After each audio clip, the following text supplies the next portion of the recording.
एक second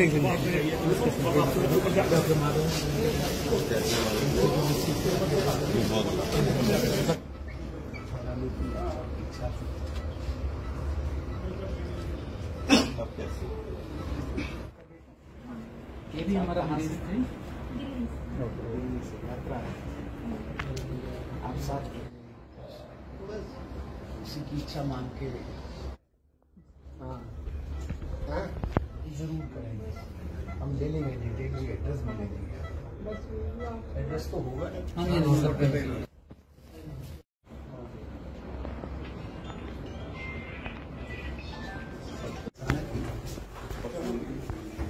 blood loss है,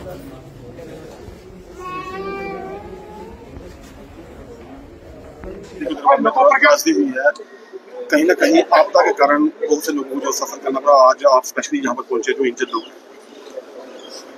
पिछले कुछ समय से लगातार जम्मू प्रांत में भारी बारिश के कारण लैंडस्लाइड्स, क्लाउड बर्स्ट, फ्लड्स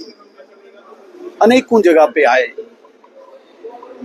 आपने देखा होगा 14 अगस्त को बहुत ही लोकप्रिय यात्रा मचेल यात्रा, वहां पे भी एक स्थान पे क्लाउड बर्स्ट आया और सैकड़ों जाने की स्ट्रक्चर्स का लॉस हुआ। इसी प्रकार और भी काफी जगहों पे, मैं सारा यहाँ पे जिक्र नहीं करूंगा क्योंकि आज हम एक जो इंसिडेंट आदि कुमारी में हुआ है माता वैष्णो देवी के स्थान में, वहां पे जो इंजर्ड, जो घायल लोग हैं और जो उपचाराधीन अभी इस नारायणा इंस्टीट्यूशन में हैं, इनको देखने के लिए हम यहाँ पे आए हुए हैं। मेरे साथ यहाँ के स्थानीय विधायक आदरणीय बलदेव जी, कुलदीप दुबे जी, हमारे सीनियर लीडर विबोध जी, जिला अध्यक्ष जी और भी हमारे साथी जितने सीनियर लीडर्स हैं। डॉक्टर माधवन जी जो डायरेक्टर हैं यहाँ पे, उन्होंने सबके बारे में हमें ब्रीफ दिया और हमने सबका हालचाल जाना। कुल मिला के ये बहुत ही दर्दनाक दुखद हादसा है और ऐसे तमाम हादसों में जितने भी मृतक अभी तक अपनी जान गंवा बैठे, विशेष रूप से आदि कुमारी में, इनके प्रति हम श्रद्धांजलि प्रकट करते हैं, संवेदना प्रकट करते हैं। और जो 7 लोग अभी अंडर ट्रीटमेंट है इस इंस्टीट्यूशन में, उनके लिए माता रानी से हम प्रार्थना करते हैं कि जल्दी स्वस्थ हों और भविष्य में ऐसी घटनाएं न घटें,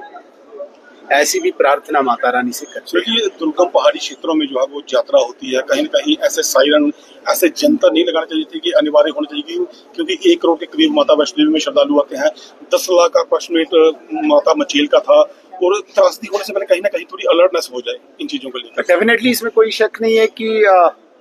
जो मौसम विभाग है उन्होंने तो अलर्ट जारी रखा था और जितना हमें ज्ञात हुआ है, विशेषकर इस आदि कुमारी का, और जो मुझे लगता है कि बाहर भी ऑफिशियली आधिकारिक रूप से जो स्पष्टीकरण श्राइन बोर्ड का आया है कि उन्होंने यात्रा को रोका था, लेकिन हमारा ऐसा मानना है कि ईश्वर से, माता रानी से कौन लड़ सकता है। उन्होंने कहाँ क्या करना है ये उनके हाथ में, लेकिन जहां तक एक तंत्र, जो सिस्टम काम करता है, जहां पे भी जो सिस्टम काम करता है, विशेष रूप से माता वैष्णो देवी का, जहां पे करोड़ों भक्त आते हैं, और ये सिर्फ जम्मू कश्मीर या हमारे देश में नहीं, ये पूरी दुनिया में, विदेशों में एक लोकप्रिय स्थान है। यहाँ पे तो अलर्ट पे बिल्कुल जो प्रिकॉशंस हैं वो लेने चाहिए और जितनी हमारी जानकारी है वो प्रिकॉशंस लिए हुए थे श्राइन बोर्ड ने, लेकिन उसके बावजूद भी ये घटना घटी है। जिस प्रकार से कल उपराज्यपाल महोदय ने 3 मेंबर्स की कमेटी कॉन्स्टिट्यूट करके इन डेप्थ इंक्वायरी के लिए ऑर्डर्स दिए हैं, जब आउटकम आएगा और इसका कारण पता चलेगा, उसके बाद ही फर्दर जो डायरेक्शन या डिसीजंस लेने होंगे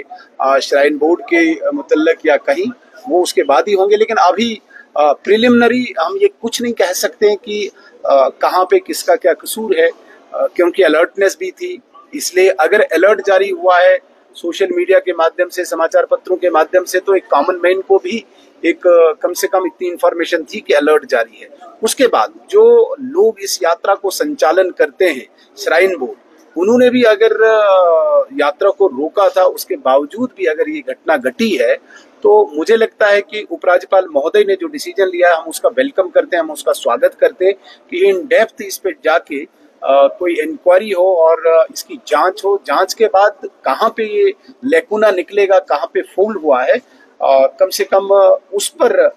डिसीजन हो, उस पे डायरेक्शन हो, उस पे फर्दर कार्रवाई हो, वो उसके बाद ही तय हो। तो कल आदरणीय गृह मंत्री जी जम्मू में आ रहे हैं और जिस प्रकार से पूरे जम्मू कश्मीर में इस वक्त त्रासदी आई है, एक आपदा आई है, आप जसोती की लीजिए, आप कठवा की लीजिए, आप पूरा जम्मू शहर, आप रामगढ़ लीजिए, आप मोहर लीजिए, आप आज राजगढ़ रामबन लीजिए, डोडा लीजिए, हर जगह पे आपदा आई हुई है, हर जगह पे इंसिडेंट्स हुए हैं और इनकी जानकारी लेने के लिए, जायजा लेने के लिए आदरणीय गृह मंत्री जी खुद यहाँ पे पधारे हैं। जो भी लाइफ लॉस हुआ है, जो भी लाइफ स्टॉक का लॉस हुआ है, जो भी स्ट्रक्चर डैमेजेस हुए हैं, जो भी एग्रीकल्चर हॉर्टिकल्चर लैंड का लॉस हुआ है, स्टूडेंट्स के बच्चों की पढ़ाई का लॉस हुआ है, सारी चीजों को असेसमेंट करके हमें पूरी उम्मीद है कि भारत सरकार कोई पैकेज अनाउंस करके दोबारा से इस इंफ्रास्ट्रक्चर को रेस्टोर करेंगे और जिनके घरों में लॉसेस हुए हैं in terms of life loss, in terms of life stock, in terms of agriculture और हॉर्टिकल्चर लैंड प्रॉपर्टी लॉस हुआ है, उनकी भरपाई के लिए हमें पूरी उम्मीद है कि आदरणीय नरेंद्र मोदी जी, भारत सरकार उनको कंपनसेट करेगी। लीडर ऑफ अपोजिशन है आप, और इससे पहले ही सरकार ने और विशेषकर आदरणीय उपराज्यपाल महोदय जी ने अपने अधिकार का उपयोग करके कल जिस प्रकार से कमेटी कॉन्स्टिट्यूट करके डिसीजन लिया है, तो हम उसका वेलकम करते हैं और इन डेप्थ उस पर इंक्वायरी के बाद, जांच के बाद जो आउटकम आएगा उसके बाद ही हम कोई उल्लेख या कोई टिप्पणी सर, जो 2022 मुझे जानकारी है, देखिए किसी व्यक्ति के रूप में, व्यक्ति की क्रेडिबिलिटी पे मैं यहाँ पे डिस्कस नहीं करूंगा और मीडिया के बीच में किस व्यक्ति की क्या क्रेडिबिलिटी है, वो तो उसकी अपनी जो CSR है या जो उसका जीवन है या जो उसकी सर्विस है वो बयान करेगी। मैं यहाँ पे कोई भी टिप्पणी किसी की क्रेडिबिलिटी पे नहीं करूंगा। लेकिन जहां तक 2022 की बात है और जो उस वक्त घटना घटी थी उसकी जांच की जो मुझे लगता है रिपोर्ट है वो आई से पहले ही आई है, शायद आपकी नॉलेज में नहीं है, वो रिपोर्ट ऑलरेडी सबमिटेड है। ऐसा नहीं है कि वो किसी ऑफिसर के उधर पेंडिंग है, वो ऑलरेडी सबमिटेड है। लेकिन मुझे एक्चुअल नहीं पता है उसमें क्या क्या प्रिकॉशंस लिए गए हैं फर्दर के लिए, उसका नहीं पता है। वो इंसिडेंट और ये इंसिडेंट वो दोनों डिफरेंट इंसिडेंट्स है। ये वाला इंसिडेंट है अब जब पूरे जम्मू कश्मीर में एक अलर्ट जारी किया गया है लैंडस्लाइड का, हैवी रेनफॉल का, और इस पर ये जो इंजर्ड्स हैं उनके कहने के मुताबिक एकदम